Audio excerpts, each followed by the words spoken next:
Hello and welcome back to my channel. Happy Feast of Saint Therese of Lisieux. Her story is one of great suffering that led her to sainthood. This story is adapted from the Little Flower website, which I will link down below in the description. Marie-Françoise Therese Martin, commonly known as Saint Therese of Lisieux, was born on January 2nd in 1873 in Alençon, France. Her parents were Saint Zélie and Louis Martin, and she was the youngest of 9 children. Saint Therese was very weak when she was born, so much so that doctors did not think that she would survive very long. She was baptized only 2 days after she was born. Zélie and Louis had already lost 4 of their children to illnesses, so they were preparing their hearts for the loss of a 5th child. Saint Therese surprised everybody when she miraculously recovered of her illness, and she became such a bubbly, happy, joyful little baby who made everybody's life a little bit brighter. Therese was quite a mischievous and lively little child, and incredibly stubborn and strong-willed according to her mother Zélie. She was also very well marinated in her faith. She loved attending Mass, performed good works, and loved Jesus and Mary very much. In her everyday life, she would accept everything that came to her without negotiation. She would not accept anything in part. The Martin family would love to go on Sunday walks and spend time together on the countryside, but this family was no stranger to suffering. Zélie suffered silently for 12 years with breast cancer and died when Therese was only 4 years of age. The family moved to Lisieux after Zélie's death, but Therese had completely changed. She went from being the bubbly, joyful little girl to being depressed all the time. In this great tragedy, Therese grew very close to her father Louis and to her oldest sisters, who were like other mothers to her. Saint Therese was actually a genius. When she was only 8 years old, she found the classes very boring because she was too advanced for them. So the nuns had to take her from that class and put her into a class for 14-year-olds, and she still found that class boring. Therese grew very close to her older sister Pauline, but when Therese was 9 years old, Pauline left to go and join the Carmelites. Therese had lost yet another mother in her life. The winter following Pauline's departure was terrible for Therese. She contracted a kidney infection and she had a nervous breakdown. And to top it all off, the doctors could not explain why and how this happened to her, only that is what happened. Therese blamed it on the devil. She continued to suffer greatly from constant headaches and insomnia, which turned into fevers and trembling, with cruel hallucinations. With treatments failing her, Therese turned her head to a statue of Mother Mary near her bed, and she prayed to be cured of her illness. Therese wrote, "Suddenly, Mary's face radiated with kindness and love, and she was miraculously cured." Since then, that statue is called Our Lady of the Smile. 9-year-old Therese also wanted to join the Carmelites. She approached the prioress of the community and told her, "I don't want to join because of my sister Pauline. I want to join because I love Jesus." But the prioress told her to come back when she was older. She went back home, and over the years she wanted to join the Carmelites more and more. She grew close to her sister Marie, who became like another mother to her. Saint Therese knew that her life goal was to become a great saint, but she was smart enough to know that this would not happen without great suffering in this life. When Therese was finally able to receive her first communion, she experienced it as her first kiss of love. She also lived with intense scruples, the constant fear of sinning. Her sister Marie helped her overcome this fear a lot of the time. But Therese's heart was broken as she too left to join the convent. Therese suffered with depression and self-doubt for 10 years. Finally, after Christmas midnight mass one year, she felt as if this great weight was lifted off her shoulders, and she was convicted in her call to sainthood. "My heart was filled with charity," she wrote. "I forgot myself to please others, and in doing so, I became happy as well."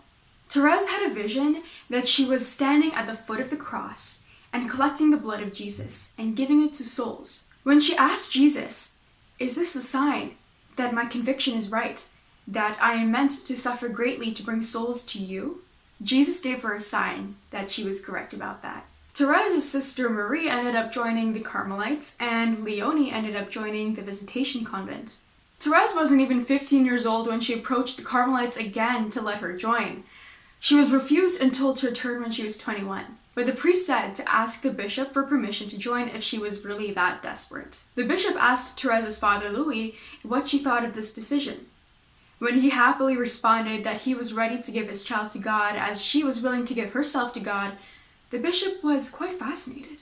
Therese was preparing for the worst case scenario, rejection, and she planned that if she was not going to be accepted by the bishop, that she would go to the Pope himself and ask for permission to join the Carmelites. Since the bishop didn't get back right away, Louis arranged a trip to Rome with Therese and Céline. Therese finally got to meet the Pope, and she begged him and pleaded with him to get him to convince the Carmelites to let her join. At first, he told her to obey them. But then after more and more pleading, he said, "You will join if God wills you to join."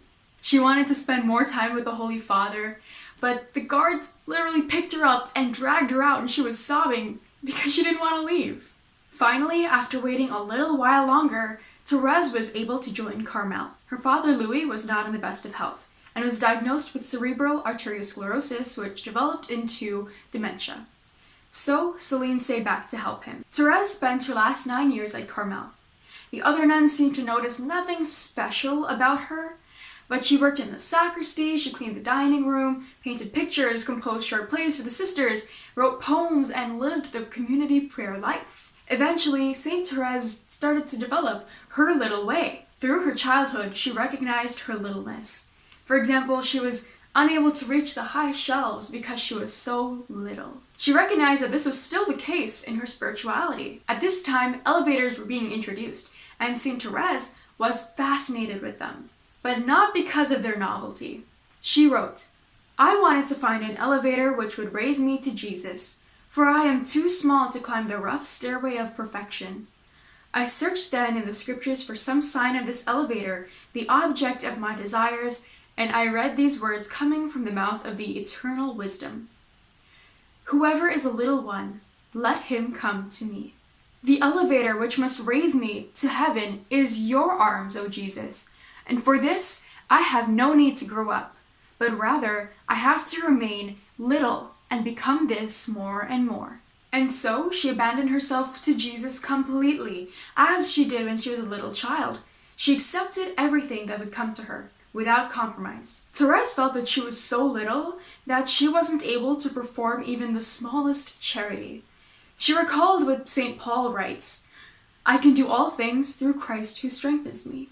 She suffered in many ways at Carmel. St. Therese would help this one old nun walk down the hallways, and she would often complain, "You're so young, you walk too fast. I was right that you were too young to help me." St. Therese, instead of clapping back, took it with a smile and continued to help her. Another nun made some clacking noises in the chapel, and this really got to St. Therese, so much so that she couldn't focus when she was in prayer. And Therese, being prone to outbursts, would try her very best not to have one in the middle of prayer in the chapel.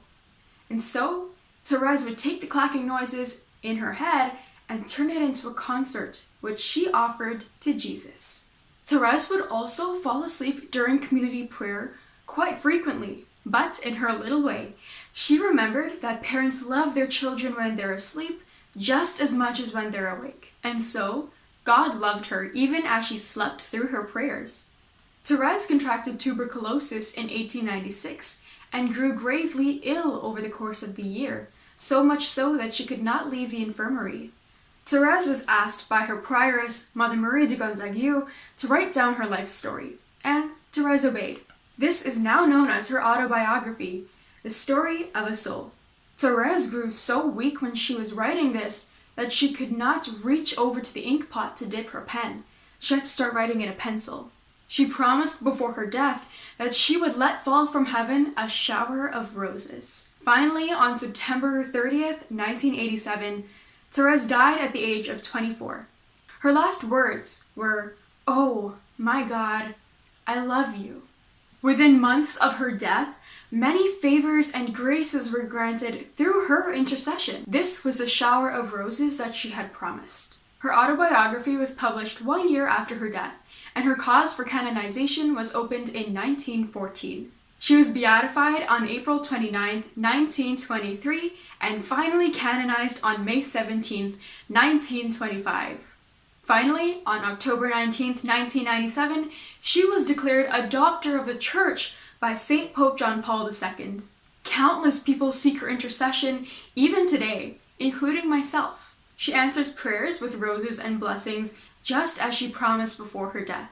I find her novena to be the simplest way of finding out what God's will is for my life. Let me give you an example.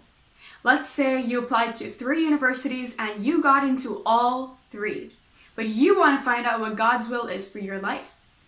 What I would do in that situation is do the Saint Therese novena and ask her one color for the first university, another color for the second university, and a third color for the third university. Saint Therese has no chill. So when you finish that novena, you're going to see the color of roses indicating the decision you are to make. And she will overwhelm you with that color wherever you go. And so I encourage every last one of you watching this to achieve sainthood through her little way. If you have the chance, you should definitely read The Story of a Soul. I myself am a terrible reader, so I'm just reading through this very, very slowly. I just got through like the first pages here over like a couple of weeks. So please pray that I finish it in a timely manner, or like at least get to finish it. Because I always finish what I start, but I suck at reading. I'm so sorry, Saint Therese. That is all for today. Thank you so much for watching this video. Please like and subscribe and insert other YouTuber jargon here. Share this with a friend who you know needs to hear it. What do you think of Saint Therese's story? Let me know in the comments down below. And while you're there, tell me which saint you would like to see covered next on my channel, or DM me on Instagram. Thank you all so much. I am praying for you, and for those of you who are expecting a rose from Saint Therese today, I pray you get your rose.